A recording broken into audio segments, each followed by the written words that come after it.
All right, so tell me about the Therapeutic Innovation Center. What's the importance of the work that you guys do there? So the importance of CTI is really about setting up a new model for which industry academia can partner. And the idea is to really take those great academic ideas and move them to the clinic as fast as possible, and to do so in a collaborative way so that academia really gets to access everything that industry has to offer and learn about drug discovery. At the same time, we can make sure those projects get the best science behind them by partnering with the academic medical centers that we work with and the clinician scientists and scientists who are interested in translating their great ideas into clinical opportunities, which will bring value for patients and obviously to bring new therapies to unmet diseases. Can you give me a couple of examples of a couple of the best examples of what you just described? Yeah, it's a little bit tough because we're still early. We've been around for 2.5 years, and as you probably know, it takes a lot longer than 2.5 years to get to a therapy that goes from preclinical to clinical. But I can tell you we've been around, we started our first projects in New York about 2 years ago, and we already have 2 candidates. One of those is really in the rare disease space to treat a disease called X-linked hypophosphatemia, and we think that that will be in the clinic in early 2016. And really that came from an idea of a professor at NYU who had the belief that he had a potential way to address what the problem in this disease is phosphate wasting caused by excess FGF23, and that this would be a great way, a great pathway to target to help these patients who suffer from this disease. And in fact, we were able to show in preclinical models that that mechanism is actually operating and working, and we are able to block it in a way that we think will translate to the clinic very nicely and show value for patients, and as well as a differentiated therapy. So those studies are still ongoing. We're in the preclinical phases of gathering the information we need to be able to enter the clinic and start our clinical trials. But we think that's pretty exciting that in 2 years we were able to go from an idea to a molecule that we think has potential to be a drug. What would you say are the biggest accomplishments that you've had here at the center? Yeah, I think that's one of them. Yeah. That's a project that I think has really come a long way and really fits within the model that early in the clinic we'll know whether this drug is working because we'll be able to look at outputs and biomarkers that will be relevant to the patient's disease, but also relevant to showing that the drug is being effective in that disease. And I think that's really thinking through the project from the beginning to the end. At the very beginning really allows us to streamline and do the critical experiments that help us drive to decisions. I think that's extremely important. The other thing is we've started to really build a network here in New York to really access the best ideas and to work collaboratively with some of the best physician scientists and scientists here in New York, and to really bring those best ideas that will really transform how we get drugs into the market and how we bring value for patients and really address unmet medical needs.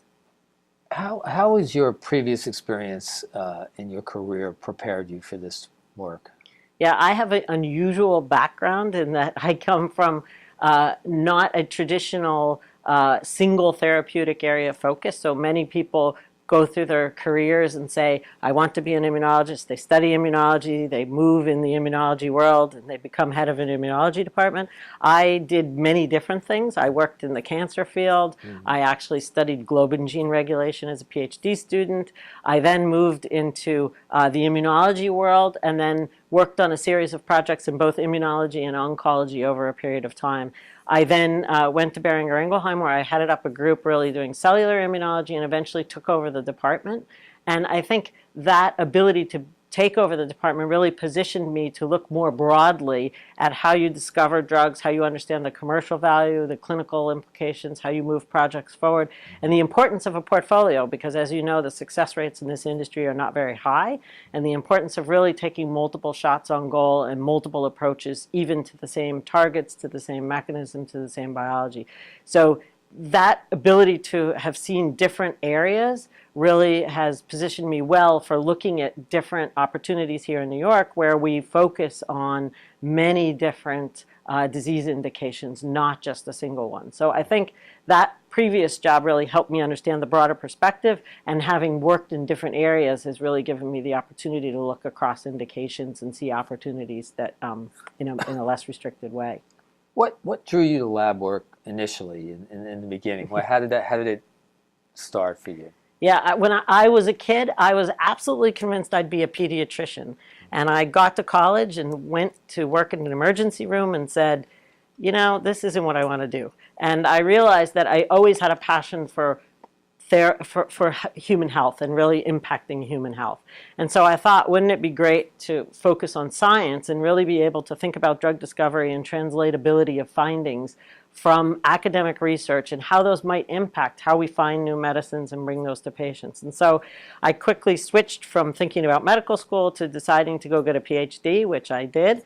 And then from there, I really developed a passion for the translational aspects. And I thought that where I really could excel would be bridging the basic science and the thinking about the disease biology in a way that actually has come full circle in my career where I am now. But I think it was really always driven by having that passion for human health and thinking through all the work that I did and how that might impact patients and thinking about that. So it was less about lab work and more about thinking about translation from the beginning. Are you excited about the state of the field that you're in right now? So drug discovery, while being hard, is the most exciting job in the world. I mean, the ability to think that what you do now has the ability to treat somebody who's suffering from a horrible disease and that could be impactful for that patient 10 years from now, 15 years from now, that's just very rewarding and very exciting. What are your short-term goals at Pfizer? I think the short-term goals are really to bring those projects from academia into the Pfizer portfolio. And that comes through CTI by truly partnering and accessing all the information and materials that are available by partnering with the academic scientists. They have access to patient samples to really understand heterogeneity of patient populations, to be able to look at biomarkers and patient stratification, to think, where's the best place to use this therapy? What patients, at what time in their disease, what's the outcome I want to measure, and do that in a much more streamlined fashion so that that is value that then goes into the Pfizer portfolio, which I think is really the ultimate goal, is to bring these drugs to patients, and Pfizer's incredibly well suited to do that, and I think that's a great opportunity to work locally in New York, but be able to have the Pfizer expertise and resources behind us. Is there anything you'd like to add? I don't know. I don't think No? so. Have we missed on anything that you'd like to talk about? No, I think it's just an exciting time in the pharmaceutical industry. I think there's so many different ways to access new projects, and this is one of them, but an incredibly important one of them because it really gets to the patients as early as possible and really thinking through, what do we want to treat in a patient? How do we want to do it? What else is out there? And how can we really make a difference in patients' lives? And I think that's an incredibly important goal.